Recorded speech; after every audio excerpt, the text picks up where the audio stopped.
I'm Harris County Judge Ed Emmett. We all know that emergencies can happen at a moment's notice, and that's why it's so important to always be prepared. For the millions of people who have physical, medical, or other special needs, emergencies such as hurricanes, fires, floods, and other disasters are particularly difficult. Being prepared can reduce the fear, the anxiety, and the loss that accompanies disasters. Having an emergency plan remains the most important tool to keep you safe. The following video, part of the Together Against the Weather series, provides tips for parents and guardians of children with functional and access needs. These tips are valuable for hurricane preparedness, but are also useful for any type of disaster. If your child or one that you care for has health issues, such as physical disabilities, developmental disorders, or other challenges, preparing for hurricane season doesn't have to be overwhelming if you take it step by step. Time and energy are in short supply for parents and caregivers of children with functional support needs. That's why it helps to make a plan one step at a time. What unique needs does your child have? For the next 2 days, make a list of all the things that you do and use to care for your child and keep them safe.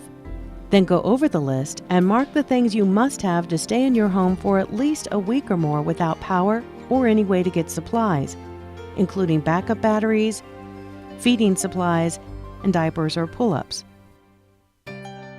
Visit with your child's medical team to get their input on what you'll need to be prepared. Their unique understanding of your family can be a big help in thinking through important planning questions like what dangers and benefits are there for your child in staying home during a hurricane? What plans should you make in advance to travel safely with your child should your zip code be evacuated? How will you stay in touch with the medical team while you're away? Ask your child's doctor about getting extra medications to keep with hurricane supplies and written prescriptions, including prescriptions for custom mixed medications and feeding formulas that can be kept with other important papers. Once you have your list of what you can't be without, start buying extras a little at a time so that the cost of being prepared isn't as difficult. Taking steps now to prepare for hurricanes is a good way to protect your family from other emergencies like flooding, power outages, and wildfires. We can all use help, and teaming with a hurricane helper is a great way to be prepared. Who can you depend on when a hurricane is coming? Who knows your family well and is able to help? If caring for your child has kept you from being with other people, Hi, Catherine. who can you team up with now so that you have support in a storm and help traveling to a safe place if necessary? Maybe it's a neighbor who can move a generator into place and get it started. Or another family from your child's clinic that plans to evacuate to the same place you do and is interested in sharing travel expenses and supplies along the way. If your plan is to stay home, what will you need from your list of things you depend on to be on your own for several days without running water or electricity? Does your child rely on electric-powered equipment or take medicines that need to be kept cool in the refrigerator? If so, what backup systems do you have for when the power goes out? Remember, in preparing for emergencies, think about what you must have. Do you need to power the whole house or just a window unit air conditioner, ventilator, and small refrigerator?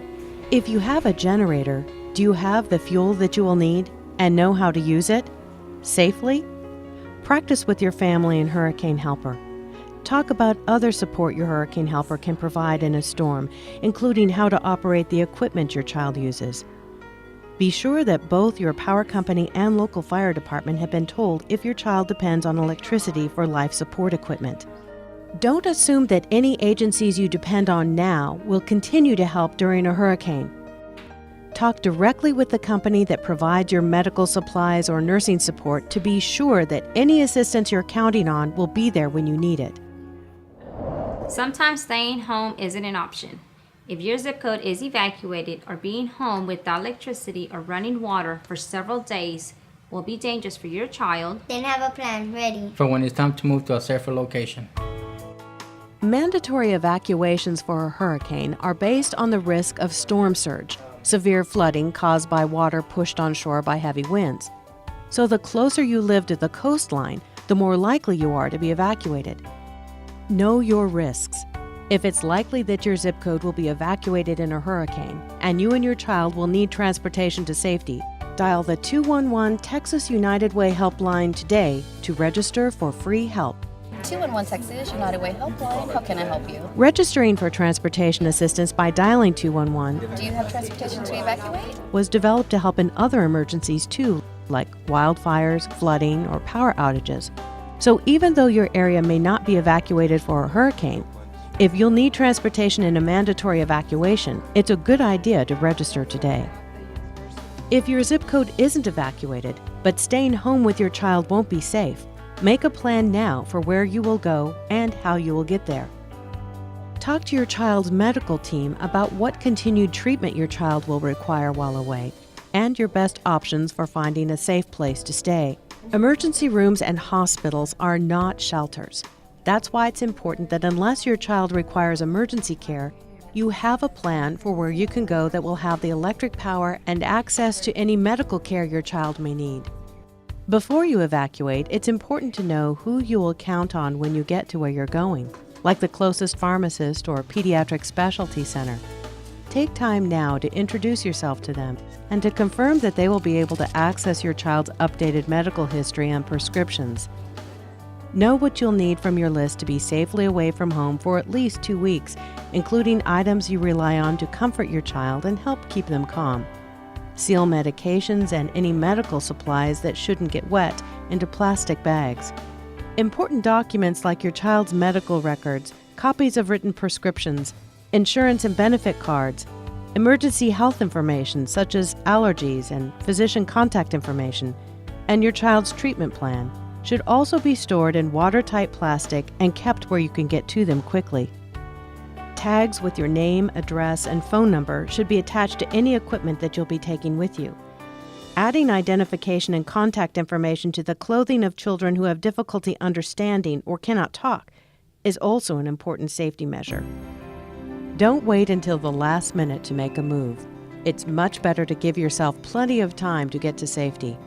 Will you travel with your hurricane helper? If he or she can't get to you, do you have a backup helper for traveling to a safe place? And if your zip code is evacuated and you'll need transportation, dial 211 today to register for help.